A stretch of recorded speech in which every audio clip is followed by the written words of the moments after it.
Celebrity Court of Public Opinion. And I'm Al Reynolds, your host and judge. Each show, there are 4 celebrity cases, 3 real attorneys, 1 verdict, guilty or not guilty. This is Celebrity Court of Public Opinion. All right, A-listers, welcome back. Welcome back, A-listers. Welcome back. It is Monday. It's today the 3rd or the 4th. Let me look. Let me check here. Let me check. Today's Monday, May 4th. I want to apologize that court had to be closed last Thursday.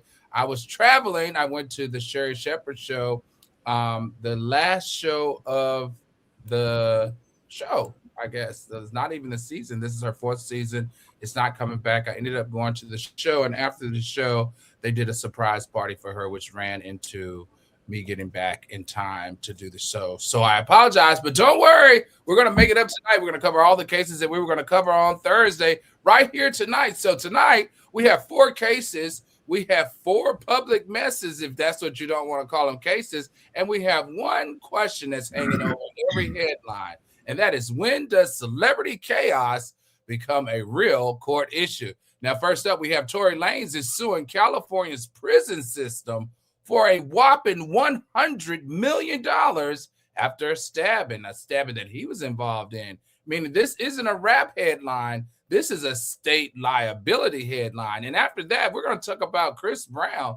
Yeah, Chris Brown, welcome back to Celebrity Court. He is fighting a $90 million dog attack lawsuit. And the real fight is already happening over what the jury is allowed to hear. Then we're going to talk about Joseline Hernandez. Yes, you heard me right, or we heard her right. We've been hearing from her for days now, especially last week, where she says her payments got cut off after she decided she wanted to go independent. So now the question is, was it business or was it punishment for the reason why her payments got cut off? And last but not least, I don't know if you guys remember Miss Juicy, but she was one of my favorite little people. Well, guess what? She got arrested. She got arrested in Georgia on 2 charges that sound small, but read big when your name is in the headline. Please know, this is not a press conference. This is not spin, and this is definitely not mercy. Not here in Celebrity Court of Public Opinion, where I bring the mess. My lawyers bring the reality and the law, and you, the jury, you decide who's guilty or who's not guilty. All right, let me see who we got in here. Before we get started, though, I almost forgot. Can you please do me a favor? Please hit that like button. Also, if you've already hit that like button, hit that subscribe button. If you're already subscribed, hit that share button and invite some friends over to enjoy the show. Don't forget to turn on your notifications. We figured out why some of you aren't receiving notifications. So starting on Thursday, we're going to teach you how to get that notification thing right. And last but not least, always jump down in those comments, because we love to hear what you got to say and when you got to say it. Now, if you're watching live, you know what I need. Drop down in the chat right now where you're watching from. I want to know where you're watching from. Are you watching from the East Coast, the West Coast, from the Midwest, from the South, or up North? Drop down in the chat. Let me know where you're watching from. And speaking of that, I want to also thank Caramel 1977. She sent her super chat super early on Thursday before the show even aired, because that's how much she was enjoying the show. And Caramel's 1977, I want you to know how much we here on the show respect and value all of your loyalty and all of your super chats. Thank you from the bottom of my heart. And I'm sure I can speak for the lawyers from the bottom of their heart as well. All right, of course, you know I'm not doing this alone. Joining me tonight are 3 legal minds who know how to cut through celebrity spin and give it to you just the way you need it. We have former law school attorney Shatan Turner, Sean Carter, Harvard graduate, and Jason Weiss, author of All the Shit They Didn't Teach You in Law School. Counselors, welcome back to Celebrity Court. Glad to be back. Your Honor. All right, now we've got 3 real attorneys in the building. I need them to be sharp, because this docket has got a whole lot of ups and downs and all around. All right, jury. And hey, jury, you need to drop down in the chat. Let's see what my jury is. Nisha Phillips, welcome back. Sandra McGee, welcome back. Brenda K, so good to see that name. Brian Simone, I feel like we're family. Sharonia K, this is me. Hey, Sharonia, glad you are joining us from Florida. Ronnie Simone's joining us from Miami. Editor, what's going on, Editor? Tracy Odom. Happy Monday, everyone. Miss Juicy, baby. Yeah, we love Miss Juicy. SL Warrior, Essie Stone, Caramel, Daniel Cameron. Come on in here. Come on. Risland 11. Linnell Seiler, 1872. Lathea Robinson Smith, come on in. Leandra 7140. Hey, Al and lawyers. Easter C, is that a new viewer? If so, get on in here. Where you coming from? Where you watching us from? Tina Twine, come on in. Tina Twine's from Bowie, Maryland. All right, Tina, you know I teach in Bowie. I live in DC, but teach in Bowie. Let's see. My Jones CJ boys. Hey Al, Bronx is in the building. Let's go BX. Sandra K and Rizlan says, hey Shatan, Sean, and Jason. One more thing I almost forgot. We have a brand new Instagram page. It's called @Celebrity Court of Public Opinion. I'm trying to get to 150 followers. Please run over there and hit that follow button and invite some friends to follow and tag and continue to watch what's going on after the show, because the show doesn't end here. We give updates over there. We're going to be updating soon. We give case clips, and the mess will still be in real time. So go follow it, tag it, and share it, because public opinion, guess what, never checks out. All right, so tonight is about power. Some people say it's about accountability and what happens when fame meets facts. Court is now in session. Don't forget, we always have to make this quick note. Allegations are not convictions, and everyone discussed tonight is presumed innocent in the court of law. But in this courtroom, forget that. We don't care. We're the Celebrity Court of Public Opinion, and we decide who's guilty or not guilty based on their behavior, the optics, and what it looks like to us in exposure. So whether the public has already made it up in their mind or not, in our jury box, they decide who's guilty or not guilty. All right, first up, let's start with Tory Lanez. Now, this is an interesting case. He is suing California correction officials. I find this very interesting. He's suing California correction officials for $100 million after being stabbed in prison, claiming the system failed to protect him. And here's why this one hits different. When you sue the state, you're not just saying, I got hurt. You're actually saying, you all had warning signs and you still let it happen. Now, this is going to be interesting. Let's go to you, Attorney Carter. When an inmate sues for failure to protect, what does he have to show? Does he have to show that an officer that was on duty intentionally did not, protect him? Does he have to, he says that he warned them. Does he have to show the warning signs? What's the real threshold here that he is using in this case to say, y'all had warning signs and you still let it happen? All right. So here's how Tory says it all went down. All right. He's in prison, just relaxing, doing his 10 years.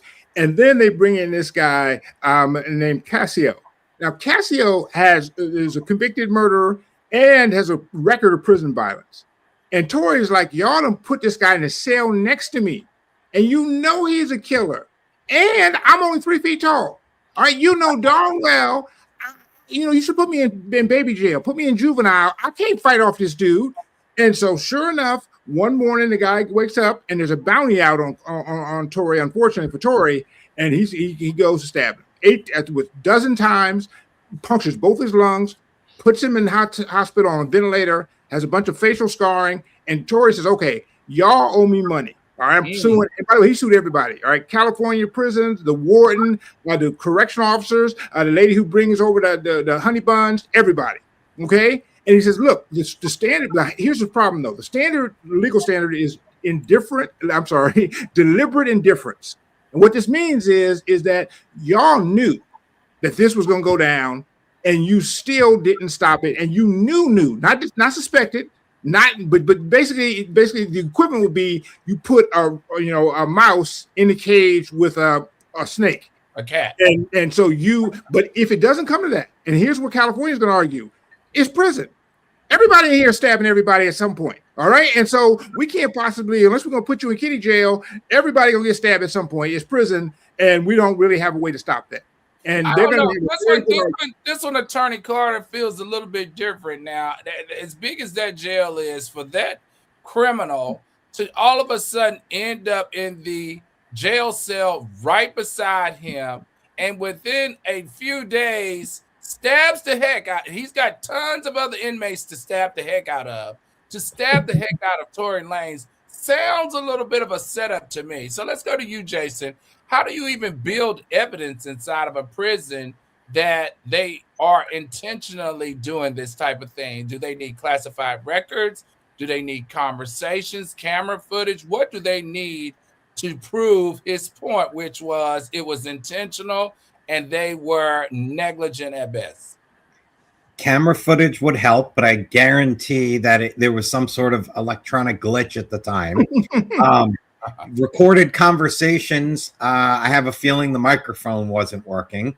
Eyewitnesses, nobody's snitching there because they don't want to get, shanked. So this is going to be, the California prison system, big muscle, the man, as opposed to him. And they're going to tell him, look, our duty is to protect society from you. Our duty is not to protect you while you are inside of our walls. That's what they're going to argue. Win or lose, that's what they're going to say. And there's going to be no evidence that anybody can find to show any wrongdoing. I'm not saying there wasn't, but that nothing is going to be able to be produced. That's just so crazy to me. Let's go to the chat. Danielle Cameron says, am I the only one who feels Tory didn't do it and doesn't deserve in jail? No, you're not. I don't know why, but I just don't feel it went down the way Megan said. It didn't. And I am a Megan fan. I was. All right, Issa C said, I don't condone violence, but thank you, Cassio. Rizland 11 says, no, you're not the only one. I feel the same way about Tory's case. Oh, that's good to know, Rizland. I do too. Nisha Phillips says, I hope Tory gets his money because that was crazy. If my son got stabbed in prison, you best believe I'm suing. My son is locked up in D.C. now over CTF jail. Oh, that's interesting. Oh, I teach at Jessup. Is he CTF is county, I think. Drop down in the chat real quick, Nisha Phillips. Leandria 7140 said they do better off negotiating time off. Issa Song says, I don't know, Danielle, but you probably have a good point. In the words of our esteemed judge, something in the milk ain't clean. That is so true. I mean, I just feel like it was too much of a happenstance for me. Let's go to you, Shatan, really quickly. What's the real risk for the state here? Like, honestly, do they really care? Or can they get caught up? Do they, when someone like a Tory Lanez, like a big name like Tory Lanez, start getting pressed about this type of stuff, there becomes this interesting attorney that all of a sudden wants to take on the state. Does the state have any concerns to have right now? Like, what's the risk? Is it money? Is it bad press? Is it discovery, interviewing all of their officers to find out other stuff? What is it, Attorney Turner? It's all of that. So if you want to know the state has any concerns, you just have to look at the law firms that represent the state and the prison systems.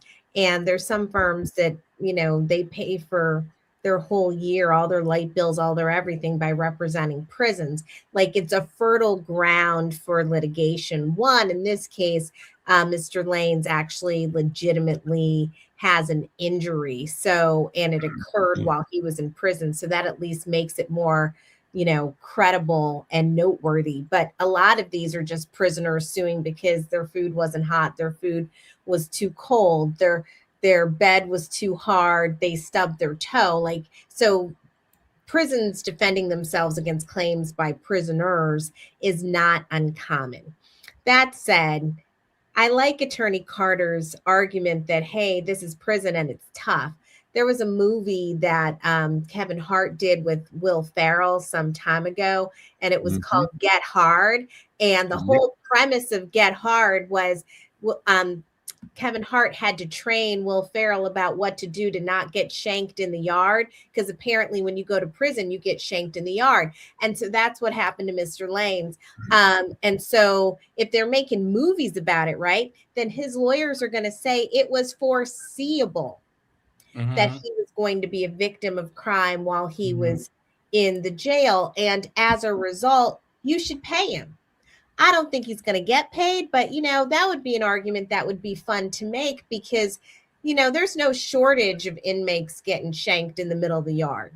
Yeah, but let's talk about there's a difference though. I want to know Tory Lanez, I mean, I don't care if you like him or if you don't, he's not your regular inmate. All right. He would be considered a high profile target. And so all I want to know is when you have a high profile prisoner, there is certain protocols that you're supposed to follow because he's a high profile target. And the reason why they follow these protocols is because they don't want to run the risk of being exposed of how bad their system is that all the other prisoners have to live because people are constantly listening and looking at the high profile inmate. So if you are a high profile inmate that requires additional protocol, then why doesn't the system owe him additional protection? Because he's a bigger target. Why do you have a protocol for a high profile person, but don't have more protection for him? That's the part that I need one of you lawyers to explain to me. And you're right. And that is exactly what Tory Lanez people are going to argue is that, yeah, it's horrible for everybody in here, but you have a procedure for this because you understand it's a problem. And so you didn't follow your own procedures. Right. And by the way, he's not just arguing that y'all put this guy here, but he's saying also the attack went on for a while. I was screaming and hollering like crazy and y'all didn't even come. All right. And here's the thing about it is, and I want to be clear here because I was making light of this. This is a horrible thing. And by the way, this is something that we all should be ashamed of. And I think as Americans, we don't. We tend to think, hey, you went to jail. That should be happening to you. No. We shouldn't have people in jail committing violence because guess what? We want them out again. And we can't get them out if you spent the last 15 years brutalizing people. We can't let you're not safe to be out anymore. All right. And even for the worst offenders, my theory is that if the state thinks that you should be beat to death as your punishment, then the state should do it. We should hire a state beater, but you should not outsource this work for free to some prisoner, all right, who's serving his time. And so I agree, we should be, they shouldn't. Now here's California's big risk, and Attorney Turner and Weiss posted, sort of mentioned this. The real risk here is not the $100 million.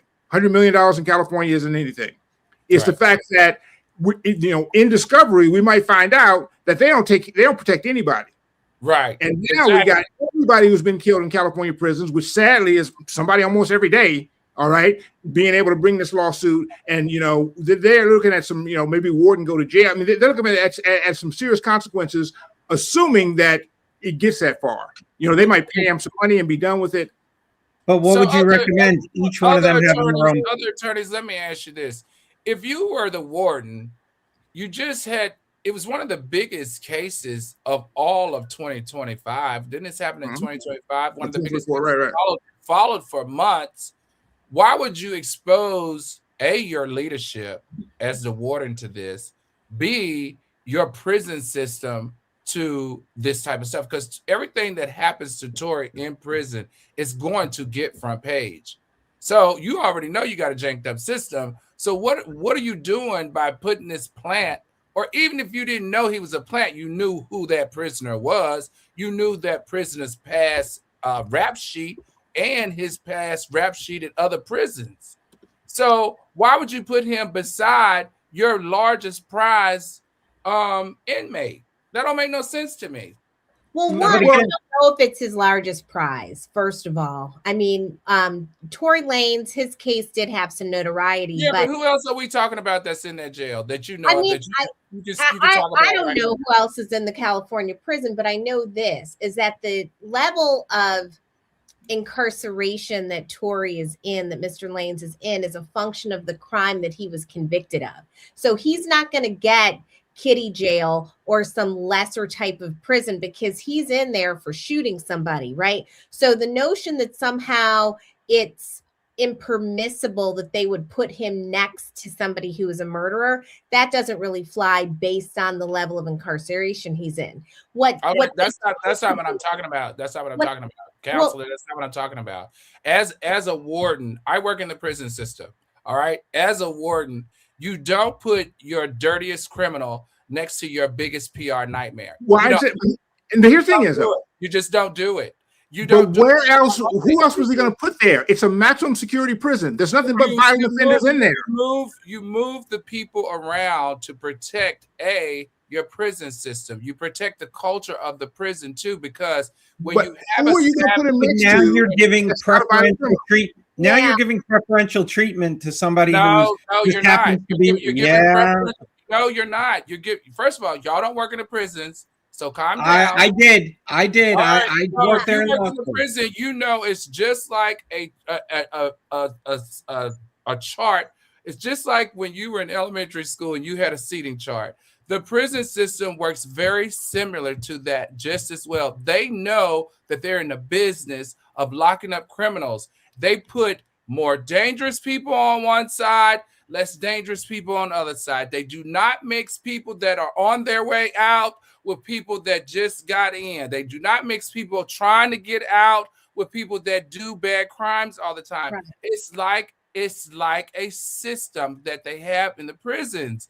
So my only question is, it's suspicious to me that a warden would be so happenstance and so careless to put your biggest Tory Lanez. He don't want Tory Lanez in that prison. Tory Lanez brings too much heat to the administration of the prison. Everything he does is going to be watched and talked about. He don't want him in that prison. Listen to me. And the fact that you put one of your most dangerous prisoners next to him, who's a fly-by-the-night, stab anybody in sight, does not add up. I don't care what you say. Well, and maybe here's the thing is, let's be clear. I'm not saying that you should get it. I'm not saying you should get preferential treatment. You're right. They're in prison. They're in prison based off of what they do. But in prison, there's still a political system and a cultural system that is followed. And this one is not adding up. I don't disagree with you, but one quick thing, right? Tory Lanez doesn't fit into those categories that you mentioned. Tory Lanez isn't on his way out. He's incarcerated for 10 years. Tory Lanez is not a nonviolent offender. He was convicted of shooting someone. And so he's still your highest, most profile, your most publicity oriented person in that prison. We have not talked about anybody else in that prison over the last 12 months that you can name right now in the next. But here's the thing is though, no high profile person seems to be able to be safe in prison. OJ 2015 got assaulted in prison. R. Kelly 2020 got assaulted in prison.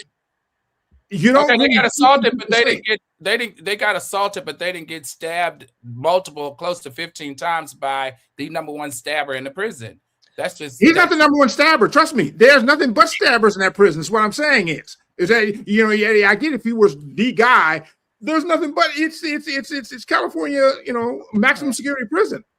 But you're on to something. You're on to the number of stabs, right? Let's read some of the comments. Let's see what everybody's saying, because I just want to see. Am I the only one on this island? Okay. Danielle, it's the I beat the shit said dance, leprechaun dance. You know what? You're wrong for that. Order in my court. That one just right there is just wrong. Danielle Cameron says Tory shouldn't have to fight for his Lucky Charms because he was banging best friends. All right. Sharonia K said, why isn't he isolated? Well, he doesn't deserve to be isolated, but he definitely deserves a different protocol. He definitely should be near. He definitely shouldn't been near Tory in prison. No, they have different spots. And that's right, Nisha Phillips. You know, you said your son is in there. Them killers normally be by themselves and only come out when the others are locked in their cells. That's correct. Melina NC said, I'm surprised Tory's not in protective. Well, he wouldn't be in protective custody. He wouldn't get that treatment, but he would not be in high-risk areas like that. Nisha Phillips says the jail is neglected to keep him safe. I agree too, Nisha Phillips, and he's definitely having a case. I got to agree with you. Mr. Jamar Stiles says, Al, you're right. He shouldn't have been placed next to that dangerous inmate. Was careless and seemed reckless and intentional, definitely. Ridgeline 11 said, I agree with Al. There's an ecosystem to maintain in jails. Dangerous people don't be put with others. That's right. But y'all get the gist of it. Something S.L. Warrior said nobody messed with him. S.L. Warrior, you funny. But there are layers here, though, Your Honor, real quick. Huh? There are layers here. So here's was the point that we were the lawyers, I think, were talking about. Putting the prisoner next to him, that in and of itself isn't a violation, right? Because it's prison.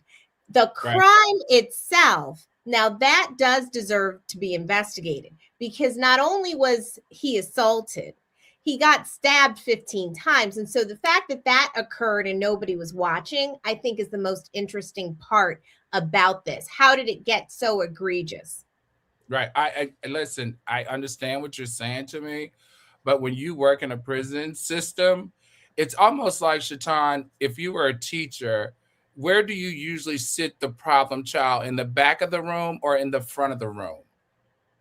Definitely not in the back of the room, because they're going to continue to be a problem child. So you move the problem child in a different area, because you don't want the problem child to erode the culture of your prison system, because you got men that are in there locked up forever. So there's just certain things you don't do. It's a culture. Like someone said, it's an ecosystem here. And they're clearly, by anybody who's ever worked in a prison system, knows that there was a violation of some sort, whether it was intentional or not. It clearly is a violation of some sort. All right, let's keep it going. All right, from prison liability to a celebrity civil case where the trial has already started over what the jury gets to hear. Yes, Chris Brown, welcome back to Celebrity Court. Now, this is interesting. There's a $90 million dog attack lawsuit, and now there's a battle over what jurors should and should not hear. And one of those should and should not hear is Rihanna talking. Because once the jury hears something, it's in their head forever. And this is where the courtroom gets real. Sometimes you don't win or lose on what happened. You win or lose on what the jury is allowed to learn about you. So he is really fighting very hard to keep out the incident with Rihanna added into the court documents. All right, let's go to you, Attorney Carter, in civil cases. Why do evidence fights matter so much? Why do evidence fights matter so much? And what can be excluded and what usually comes in or is allowed? And why is he so concerned about the Rihanna case being mentioned?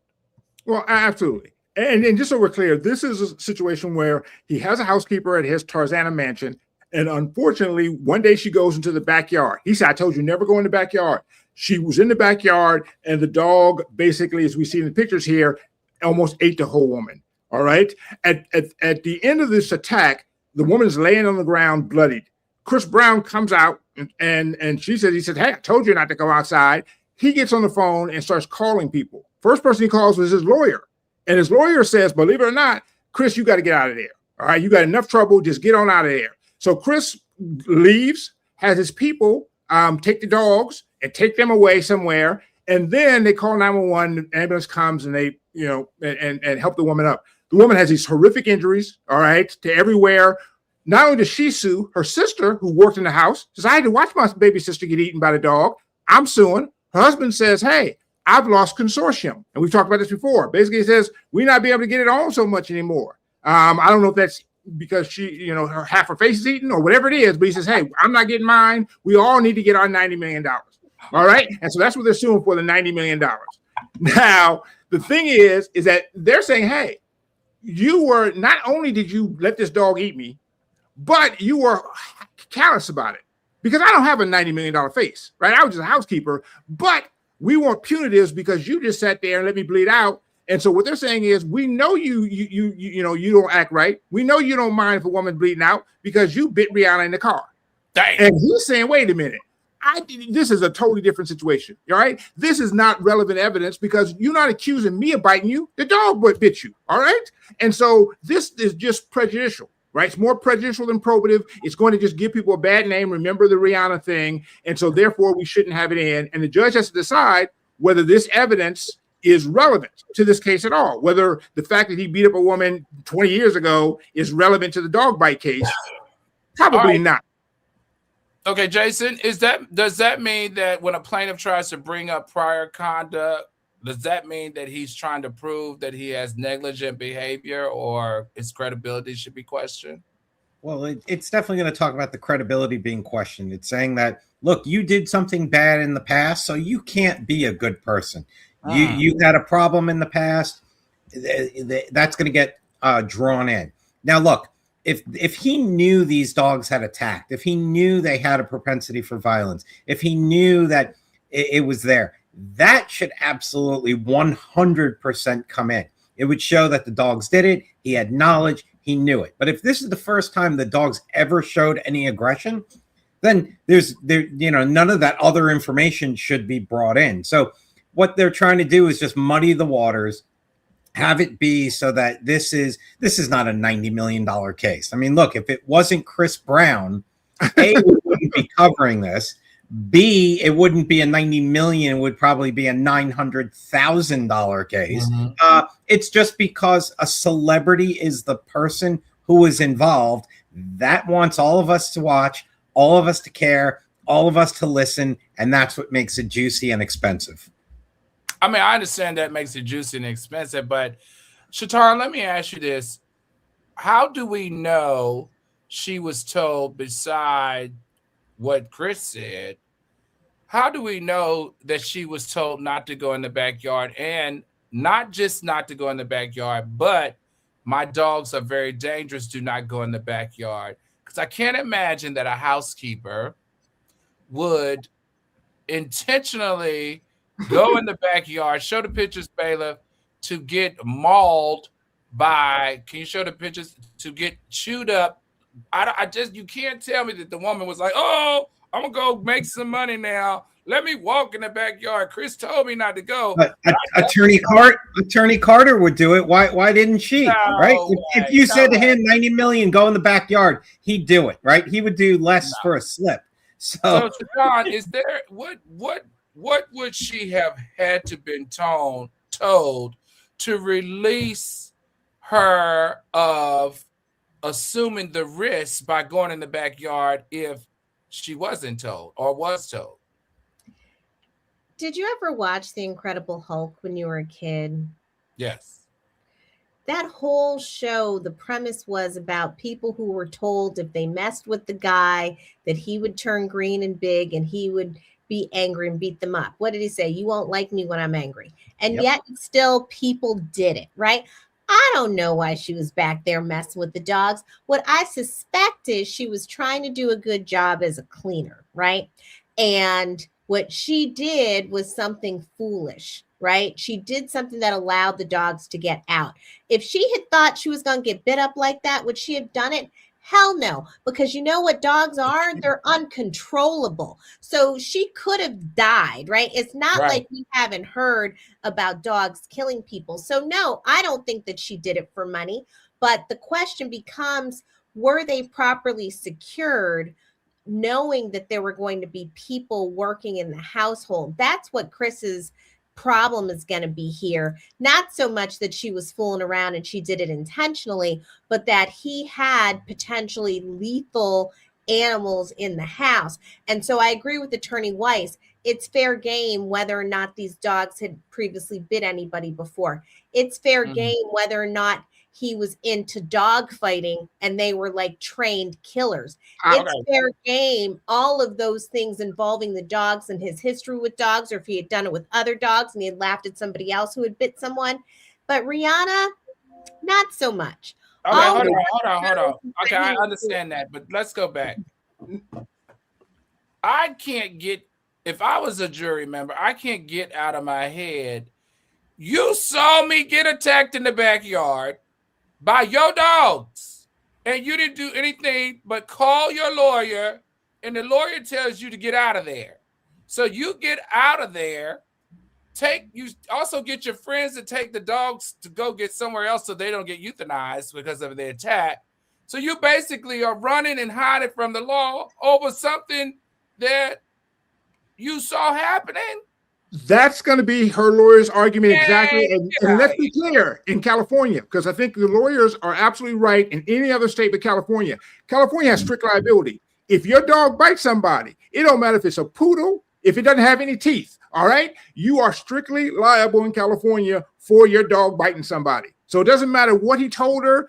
If they're on your property legally, then you are responsible for the dog biting, which is why, by the way, you shouldn't have a 200-pound Caucasian Shepherd. Look at that dog. You know you can't trust Whitey. Look at Whitey. That white one there. Don't blame the other one. It's that white one there. All right. You know you can't trust a white man around Mexico. You know it's not gonna work well. And so anyway, bottom line is simply this. In all seriousness, all right. Chris Brown's issue is not whether he's liable. He's liable. And like Attorney White said, it's a $900,000 case. Do we get to 90 million because of what Chris Brown did afterwards? Was Right. he callous about it? Was he cold about it? Indifferent? He owes her for the dog bites, but the question is whether he owes her extra because he was kind of a jerk afterwards, and that's going to be the real issue. Yeah, I would have to say that I would have to add a little bit more. I wouldn't necessarily give her, what is she asking, 90 million? I don't think it's 90 million. But he needs to feel the pain for seeing something bad happening and calling your lawyer instead of calling 911. I would check his phone records. Why would you see your housekeeper being chewed to death by your dogs and you're going to call your lawyer before you call 911, or at least have someone call number 911 while you call your lawyer? That's number one. And then to flee the scene. All right. And then on top of that, because those are your dogs and you love them, you then have them flee the scene. I don't know. You got to pay a little bit for that. A little bit, but not 90 million. Not 90 million, but they got to pay a little bit for that. And to Attorney Carter's point, there are two separate parts of this litigation in a civil case. You have the liability piece and you have the damages piece. In other jurisdictions where they're not strict liability, like in California, one tactic would be to concede liability. So there's no evidence put in about liability. Sometimes that can lessen the damages amount because it's less sensational. And what her attorneys are trying to say here is bring in the Rihanna thing because he's a bad guy and he's always been a bad guy. And therefore he should pay the bad guy premium. I think that's unfair. I think she should get enough money to pay for her injuries. I mean, was she sleeping with her husband before? To attorney, the loss of consortium claim does require that you show that you're getting it on beforehand. But let me ask you this. Let me ask you this over everything. If I was Chris, honestly, I would cuss my lawyer out for telling me to get out of there and get the dogs out of there too. I would curse them out. That was probably some of the worst legal advice he could have gotten from his lawyer that he pays a lot of money for. I would make the lawyer pay some of this for some of this damage, because the lawyer at minimum should know that strict liability is no joke in the state of California if he's barred in the state of California, right? Well, but that was triggered. The dog bite on top of that, which in LA is like, that's like a person almost getting, committing a crime. But remember, this is civil. This is civil. So strict liability just means that he's gonna be responsible and he's gonna have to pay some amount of money. He's not in criminal court. Right. But I'm saying, just from an optics standpoint, right? Mm-hmm. I would be less to throw the book at him for a big amount if he stayed and tried to work it out, tried to help her, call 911, not run the dogs away, not him run away. I think I would be more empathetic. Now, I probably wouldn't, if this is a jury case, maybe I would be more empathetic and I would be like, okay, she can get something for her pain, but 90 million is not happening. But the fact that he was running and hiding, I don't think that I would have empathy for not throwing the book at him. No, and that's the thing. You're absolutely right. There, I think he did get bad advice there. It just made him look so much more guilty and callous about it, right? If he looks like you look like. And here's about punitive damages is what they're going to go for the 90 million for. That's all to punish you. That's all if we think you're a bad guy, and they made him look like such a bad guy. If he had sat there and said, "Hey, I'm so sorry this happened to you. Let me help you out. Let me bandage you and whatever," then it's just like Attorney White said, a $900,000 case. Maybe 100,000 if the wife and husband would get it on. Right. All right. From evidence wars to money wars, because Joseline is saying the check stopped the moment she went independent. Joseline Hernandez, welcome back to Celebrity Court. She's publicly claiming that her payments from Zeus Network were abruptly stopped after she launched her own platform. And she's framing it like punishment for trying to build outside of the machine that made her super famous. Now, the translation here is she's saying, I tried to own my own audience, and the powers that be alleged that you can't do that right now because you have a contract with us. And so they tried to choke me for our money. All right, Attorney Carter, tell me what's going on here with Joseline. Well, actually, first, Bailiff, let's watch this video. You want to go in your little story talking about the cabaret girls? Let the cabaret girls get their money. Who cares? Who cares? If I walked away from the cabaret because I want to have a baby, why the cabaret girls can go on the other show? They supposed to get their money. They supposed to survive. They supposed to thrive out here. I never said one word about that. You're a cap. You're a liar. And you running a sting over there. You right now, you're a Diddy Jr. And you get all these girls to beat up each other for an extra amount of money that's not even in the contract. Your producers are going around telling each girl, oh, hit her, hit that one, go attack that one. We got an extra 10,000. We got an extra 20,000. You're evil. Everybody knows it. You're an evil man. You're an evil person. Everybody over there condoning your network is going to go down with you. You're full of shit. And Surviving Suits Network, I already got 3 calls today with the shit that just happened at Baddies. You're getting girls attacked. You're getting girls blooded up and beat up. All right. Attorney Carter, what's going on here? Because when she was over there making all the money, getting them attacked, blooded up, beaten up, everything was fine. What's the real deal here? Yeah, exactly. And so, just so we're all clear here, because we actually I didn't know this myself until a couple of days ago. All right, Joseline, the Puerto Rican princess, she is on Love and Hip Hop. I assume a former adult entertainer. She decided, hey, you know what? I can teach people. I'm gonna start my own academy. And so she brought in these girls. They got this great show on first on, I think it was on YouTube or whatever. Then they moved it over to the Zeus network, and it became Zeus's sort of hit show. It's their Cosby show, right? Mm-hmm. And people are signing up for $5.99 a month to get Zeus to watch some of this content, some other people's content. And she says, hey, I'm getting like $2 out of it, or 50 cents out of the $5.99. People come here to watch me. Well, I get my $5.99. So I'm gonna start my own network. And he says, well, fine, you can go, but you got to leave the show here because the show is part of our network. We paid for that. And as a result, he cut off her payments. She was getting, you're not getting 50 cents anymore. So you're not going to have no money to start a new network because we're not giving you the money for you breaching your contract here. And really the question is going to come down to how exclusive was the contract that she signed with Zeus Network? Most often in these cases, when you sign up a show with a network, they own the show. Right. All right. And certainly you can't take it. You never saw, like I said, Seinfeld saying, hey, I'm going to take Seinfeld show to ABC. No, you're not. You can go, Jerry, but you're going to leave George and Costanza and all the rest of them right here. Right. And basically that's what happened. And by the way, the girls stayed with Zeus, and they went on another show called Baddies. And now the fight is over, how they're being treated there. But in Zeus's defense, and I hate to defend Zeus, because, by the way, Lemuel, as you would say, Al, something about the Lemuel ain't clean. Right. He got some other lawsuits going on as well. I remember the guys who started the company with him are suing him because they said they didn't get their money. Right. Right. So he's quick to cut off the check. And so he might have his own problems there. A long time. Yeah, exactly. He's a suspect. And so really we got 2 unclean actors here, but really the question is going to come down to what's in the contract. And I suspect if he had any lawyer at all drafted the contract, he's got a good point or a good case to keep the money back because she breached by leaving and taking and trying to start. And she didn't just leave. She tried to start another show, basically start a whole network based on that show. And he's like, you can't do that. All right, you can go, but you got to start something else. You know what I find very interesting? I don't know about if what Shaitan or Jason feel about this. But when you start going on live, hollering and screaming, crying and kicking, calling people out, that lets me know you don't have your paperwork in order.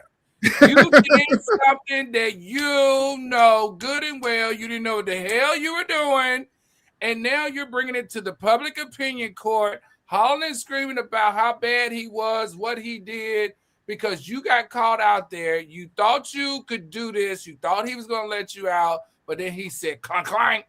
No, you're not. I'm not paying you to go somewhere else and make money when I got this whole brand over here making me a ton of money. I feel like when you start going to the internet, and I mean, she has melted down for days. Bailiff, show some of the text messages. Hundreds of texts, hundreds of DMs, hundreds of lines. I didn't even know she could spell like that.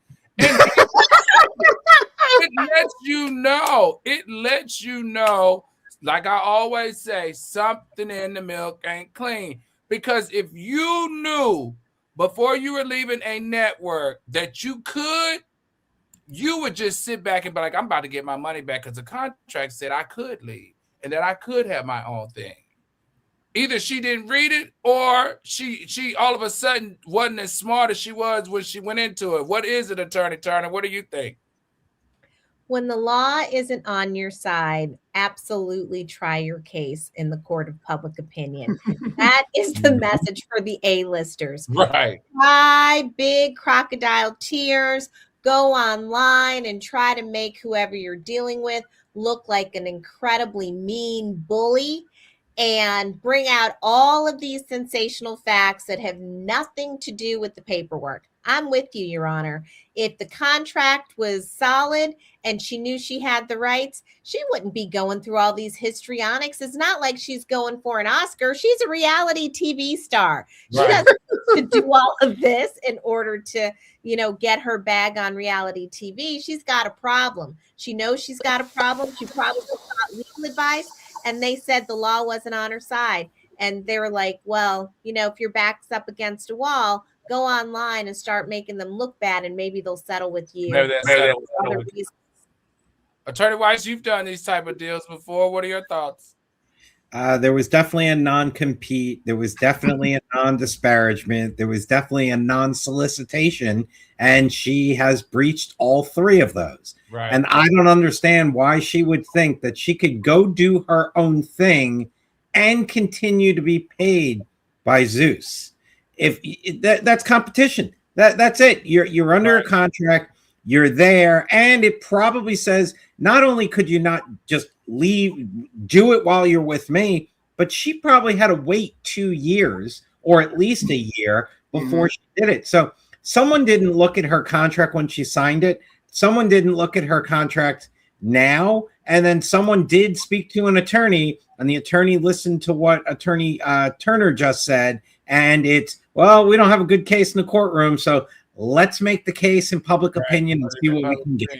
I agree. I that's all this hollering and screaming and crying and showing her belly every 2 seconds says to me. Well, let's be clear. You mucked up, sweetie. Messed up. All right, everybody, we got a super chat. Yeah. Brenda K, thank you so much. I'm so glad. She said, please just go away and never come back for a day. Bye, Felicia. Brenda K, thank you so much for the super chat. We really appreciate you. Easter C says she need to go nonverbal, or she needs to go and talk to Lenny and say, hey, man, let's figure out how we can unwind this. I don't want to fight anymore with you. You don't want to fight with me. Do what you got to do. Let me do what I got to do, and just keep going on because it's ugly. All right. Danielle Cameron said, oh, she signed her contract on drugs. Well, that was a question. That was a question that I was going to ask. I was going to ask this seriously, but we got to keep it moving just really quickly. All right. So she did document that she had been under severe drugs and when she was navigating her way from VH1 to Zeus. Can she use that as not understanding? She was not in her right mind to understand or be able to sign the contract? She would be able to if the contract was non-standard. So if she agreed to some crazy stuff when she was drugged out, but what she likely agreed to was the industry standard. So you don't have an excuse to say, I was on drugs. I signed the contract that I would have signed anyway, because that's that way it works. And there's a disclaimer in there that says, I had an opportunity to consult with counsel and I chose to not do that, or I did it, or whatever. So the fact that she voluntarily took drugs, no. Because think about it. Every time I sign a contract to join a new gym membership, I'm going to down a bottle of vodka. Then I'm intoxicated and, I didn't know what I was signing. Let me out of my contract. Okay. Think about how many drugged out artists there are. None of those contracts are valid. Come on. I'm just asking. All right, from a contract smoker to the latest case, to the lightest case of the night, yet the kind of headline that embarrasses everyone instantly. Before we get into Miss Juicy, because y'all know I love me some Miss Juicy, be sure to hit that like button. Also, don't forget to hit that subscribe button. If you're already subscribed, be sure to hit that share button and invite some folks along to join the show. Also, don't forget we have a new Instagram page, Celebrity Court of Public Opinion. Go over there. I only need two more 2 more followers to get to 150. Can I get 2 more followers? Just go over there and join it. Join it on your phone right now. That's Celebrity Court of Public Opinion. Hit that follow button and keep following the cases for updates and real-time actions of what's going on. And we're going to get to an arrest in Georgia and the 2 charges that she was arrested for. Miss Juicy, I hate to do this to you, but welcome to Celebrity Court. Now, reports say she was arrested in Georgia on 2 charges described as driving with a suspended or revoked license, and driving without insurance. Now, here's the thing. These aren't the biggest charges, but they are the type of charges that make the public say, oh, you weren't supposed to be behind that wheel, meaning you were endangering people's lives, and it was avoidable. All right, Attorney Carter, I'm going to you first. In cases like this, what's the most realistic outcome? Does she get fined? Does she get court calls? Does she get her license taken away? Like, what is it? What is she looking at for these 2 charges? Who gonna throw Miss Juicy in jail? All right.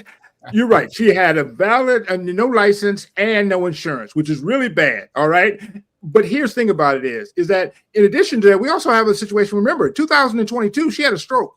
All right. In which she was really, really, and messed up. And for a long time, I imagine she probably missed some DMV appointments. It's easily excusable that she didn't have her stuff together. Now, there might be a question as to whether she was capable of driving. But even then, we don't send people to jail because they especially if you don't cause an injury, accident, or anything like that. Think about it. We got Tiger Woods out there driving all the time. All right. We allow that. And so, Tory, if you're out there listening, good news for you. You got a woman about your height when you get out. And she ain't going to have a license, so she's going to need somebody to drive around. Y'all can be together. Jason, that man, Carter, you're crazy. Jason, how much does her prior history matter? Because we know from prior history, not only was it suspended, but it was revoked. So she's not just violating the law after something was suspended. Hers was taken from her. She was like, I don't care. I still got to get to my nail appointment. So anytime you show up in traffic court, the first thing that they do is they pull your driving record. And so they're going to see that she had all of these things. This is not a trying to paint a bad picture. That's what they do. You go in front of the magistrate judge. First thing they do, pull up your driving record. And the judge is probably like, okay, yep, this is not a first timer here. So that is all going to play a factor in how severe the punishment and the penalty is going to be. All right, Tom, let's round this off. From the public figure angle, like a celebrity, why do small cases become such big reputational moments, even though she hasn't been on TV in a very long time? It's news, right? It's news. Must have been a slow news cycle to want to cover this story in such a big way. No pun intended, because she's a little person. It happens though. So fun fact, my college boyfriend, this happened to me while we were in college at UVA. I was waiting for him to come down for Thanksgiving. He was driving through a small town in upstate New York. He had no license. He had no valid registration, and he had no insurance. And they put him in jail. He was not in an accident. He was speeding, and he got stopped. So it does happen from time to time. What happened to him, and he was a black man. So, she'll have a lesser time because she's not a black man, because they have it so rough in this country, according to Mr. Carter. But he was ultimately able to rehabilitate himself. He, got a valid license. Eventually, he got insurance. He had someone get the insurance for him, and he registered his car. So, it's going to go away rather seamlessly as long as she does what the judge tells her to do. Okay, got it. Now, Brenda K says, Judge Al, don't say small. I know you're not supposed to say small, but wasn't she on that show called Small Little People, Big World? Small People, Big World, right? No, Little Women Atlanta. That's the second show. What was her first show she was on? Was it Little People, Big World? Was it? Okay. I know it was some small in there now. So I apologize for not being politically correct, but I know something was in there small. So, okay. So, Attorney Turner, tell us what's the lesson for the for the A-listers when it comes to suspended or restricted license? If you want to avoid the police, then don't be stupid. You know what I mean? Like, just if you don't have a valid license, take an Uber, stay home, or like, Danielle would say, maybe it's time to sell Tussie Cat to get a ride. Just joking. All right, everybody, the show is winding down, and this is the part where we're coming to the jury for the verdict of who's guilty and not guilty. All right, first up, don't forget, jump down in the chat. I need everybody to get ready. Jump down in the chat. Jump down in that chat. The jury, you are the final decider of who's guilty and who's not guilty in the court of celebrity court of public opinion. First up, Tory Lanez. Is the prison system guilty or not guilty of setting Tory Lanez up? Drop down in the chat. Is the prison system guilty or not guilty for setting Tory Lanez up to get jumped? All right, Daniel Cameron said the prison system is not guilty. Is the prison system guilty or not guilty? Nisha Phillips says guilty. All right, that's one guilty, one not guilty. Nisha Phillips, Rizlan 11 says guilty. And Sandra McGee says guilty. All right, prison system, you've been found guilty. Guilty is charged in the Tory Lanez case of setting him up. Next up, is Chris Brown guilty or not guilty for leaving that housekeeper outside to die? Well, not die, but close to bleed out or something, or just be hurt without calling somebody. All right, is Chris Brown guilty of negligence or not guilty? Drop down in the chat. Is Chris Brown guilty or not guilty? Sandra McGee says not guilty. Generally says guilty. S.L. Warrior says guilty. And Anisha Phillips says guilty. Chris Brown, you've been found guilty. Guilty once again in celebrity court of public opinion. Next up, Joseline. Is Joseline guilty or not guilty of causing all types of problems and hollering and screaming online when she knew she did wrong? All right, is Joseline guilty or not guilty? Is Joseline guilty or not guilty for causing all that problems online when she knew she was wrong? I Beat the Shit says Joseline is guilty. Brenda Case says guilty. And generally says guilty. Joseline, ain't nobody buying those crocodile tears. We are finding you guilty. Guilty here in celebrity court of public opinion. Next up, Miss Juicy. Is Miss Juicy guilty or not guilty? Just trying to get to the daggone Walmart. Is Miss Juicy guilty or not guilty? Please, y'all, is Miss Juicy guilty or not guilty? Drop down in the chat. Is Miss Juicy guilty or not guilty? Nisha Phillips says guilty. Says guilty. Y'all at a time says guilty. Oh my God, Miss Juicy, I'm sorry, but you've been found guilty. Guilty, Miss Juicy, in the court. So I can't believe y'all put that lady in jail. I know y'all wrong. Oh, wow. Oh, now that is a split. That's right. That's why this show works, because technical facts hit different depending on who's watching and who we're covering. All right, tonight's lesson. Yes. We hit 150. Oh, we got 150. Let's go. Let's go. Let's go. Let's go. Let's go. Really quickly, which case was the most morally messy case, Attorney Carter? I think that's got to be Tory Lanez. Attorney Wise. I'm going to go with that one too, Tory Lanez. Morally, Chris Brown's morals were worse than Tory Lanez. I think the prison system's morals were worse than Chris Brown's. Yes. Okay, Attorney Turner. I agree with them. This prison had a duty to keep him safe. They failed. So there are questions. All right. Tonight's lesson is simple. Systems get sued. Evidence fights can decide outcomes. Contracts can punish independence. And even small arrests can become big headlines overnight. I'm Judge Al Reynolds, and this has been Celebrity Court of Public Opinion. Be sure to hit that like button. Don't forget to hit that subscribe button. We're going to teach you how to turn on your notifications on Thursday. Thank you. We made it to 150 on Celebrity Court of Public Opinion, but let's keep going. Let's see if we can get to 200 and drop the next case you want on the docket. Thanks to everybody for joining us tonight, and I'll see you on Thursday. Court is now adjourned. Everybody have a good night.